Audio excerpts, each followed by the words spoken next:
एक समय की बात है। एक घने जंगल में एक तेज खरगोश और एक समझदार कछुआ रहते थे। खरगोश हमेशा अपनी तेज दौड़ने की क्षमता पर घमंड करता और कछुए का मजाक उड़ाता। वह कहता, मैं किसी भी दौड़ में जीत सकता हूं। तुम तो बहुत धीमे हो कछुए, तुम मुझे कभी नहीं हरा सकते। कछुए ने खरगोश की बातों से तंग आकर उसे सबक सिखाने की ठानी।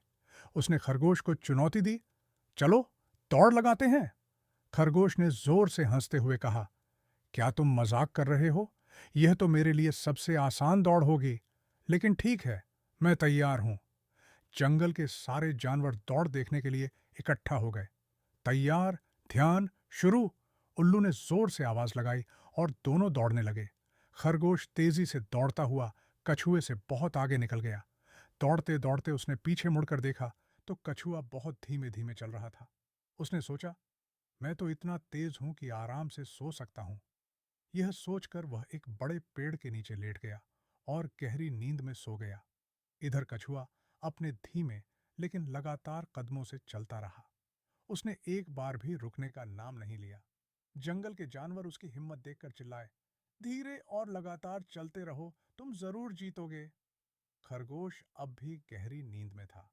कछुआ धीरे धीरे फिनिश लाइन के करीब पहुंच रहा था। जब खरगोश जागा तो उसने देखा कि कछुआ फिनिश लाइन के बहुत पास है। वह घबराकर तेजी से दौड़ने लगा, लेकिन तब तक बहुत देर हो चुकी थी। कछुए ने आखिरी कदम बढ़ाकर फिनिश लाइन पार कर ली। वह खुशी से चिल्लाया, मैंने जीत लिया। थका हुआ खरगोश कुछ ही पल बाद वहां पहुंचा, हार मानते हुए। उसने कछुए से पूछा, तुमने यह कैसे किया? कछुए ने मुस्कुराते हुए कहा, यह दौड़ने की गति पर नहीं, बल्कि धैर्य और लगातार प्रयास पर निर्भर करता है। धैर्य और लगन से कुछ भी हासिल किया जा सकता है। उस दिन से खरगोश ने किसी का मजाक नहीं उड़ाया और हमेशा याद रखा कि धीरे और लगातार चलने से ही जीत मिलती है। कहानी की शिक्षा: धैर्य, निरंतर प्रयास और आत्मविश्वास से आप किसी भी लक्ष्य को प्राप्त कर सकते हैं, चाहे वह कितना भी कठिन क्यों न लगे।